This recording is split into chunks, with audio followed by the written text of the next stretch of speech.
Hallelujah. स्वागत है आप सबका मेरी भविष्यवाणियों की पुस्तक में। तो आइए हम आज के पवित्र वचन को पढ़ेंगे जो कि परमेश्वर के दास प्रेरित अंकुर यूसुफ नरूला जी के द्वारा लिखा गया है। अपनी लड़ाई को सही रीति से लड़ें, जैसा कि दानियल की पुस्तक अध्याय 6 उसकी 24 आयत में लिखा है। तब राजा ने आज्ञा दी कि जिन पुरुषों ने दानियल की चुगली खाई थी वे अपने अपने बाल बच्चों और स्त्रियों समेत लाकर सिंगों के गड्ढे में डाल दिए जाएं, और वे गड्ढे की पेंदी तक भी ना पहुँचे कि सिंगों ने उन पर झपट कर सब हड्डियों समेत उनको चबा डाला।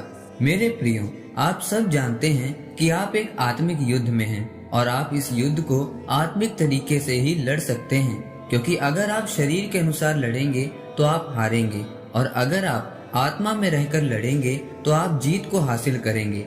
मेरे प्रियो, जब हम बाइबल में दानियल के बारे में पढ़ते हैं तो बाइबल बताती है कि दानियल परमेश्वर का एक ऐसा जन था जो परमेश्वर के वचन को कभी नहीं तोड़ता था और परमेश्वर के वचन और उसकी विधियों के अनुसार चलता था। उसकी एक खास आदत थी कि वह दिन में 3 बार परमेश्वर के सामने प्रार्थना करने जाता था।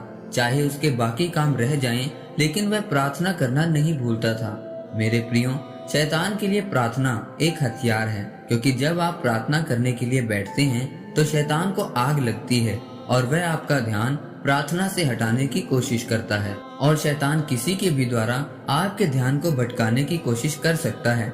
जैसे उसने दानियल के ध्यान को भी परमेश्वर की ओर से हटाने की कोशिश की थी जब दानियल के विरोधियों ने उसके खिलाफ साजिश बनाई और राजा दारा से यह आज्ञा निकलवाई कि जो कोई राजा को छोड़ किसी दूसरे मनुष्य या देवता की आराधना करे तो वह शेरों की मान में डाला जाए। मेरे प्रियो, इस आज्ञा को जानने के बाद भी दानियल परमेश्वर के सामने जाता रहा और प्रार्थना करता रहा, और जब राजा को पता चला तो उसने दानियल को शेरों की मान में डाल दिया। लेकिन परमेश्वर ने दानियल को शेरों की मान से बचाया और दानियल को कुछ भी हानि नहीं हुई। मेरे प्रियो, आज कुछ लोग ऐसे हैं कि अगर उनके किसी विरोधी या रिश्तेदार ने उनको कुछ कह दिया तो वह प्रार्थना करना छोड़ देते हैं, चर्च जाना छोड़ देते हैं और फिर शरीर में रहकर अपने विरोधियों से लड़ते हैं, और इसीलिए वह अपनी इस आत्मिक लड़ाई को जीत नहीं पाते, अपनी चंगियाई, छुटकारे और आशीष को नहीं ले पाते। अगर दानियल मुंह के द्वारा अपने विरोधियों से लड़ता तो वह कभी भी ना जीत पाता और ना ही ऊंचा किया जाता।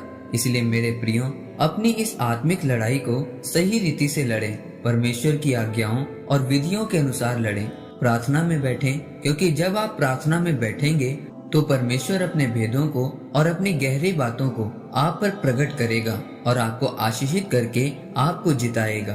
परमेश्वर इस वचन के द्वारा आपको आशीषित करे। आमीन। आइए परमेश्वर के दास के द्वारा लिखे गए इस अंगीकार को आप मेरे साथ एक मन होकर करें। सर्वशक्तिमान परमेश्वर, मैं इस वचन के लिए आपका धन्यवाद करता हूँ। परमेश्वर, मैं अंगीकार करता हूँ कि मैं आपके वचन के अनुसार चलूंगा और इस आत्मिक लड़ाई को जीतूंगा और अपनी गवाही के साथ वापिस आऊंगा। प्रभु यीशु मसीह के नाम में आमीन। परमेश्वर आप सबको आज के वचन के ऊपर मनन करने के द्वारा आशीषित करे। आमीन।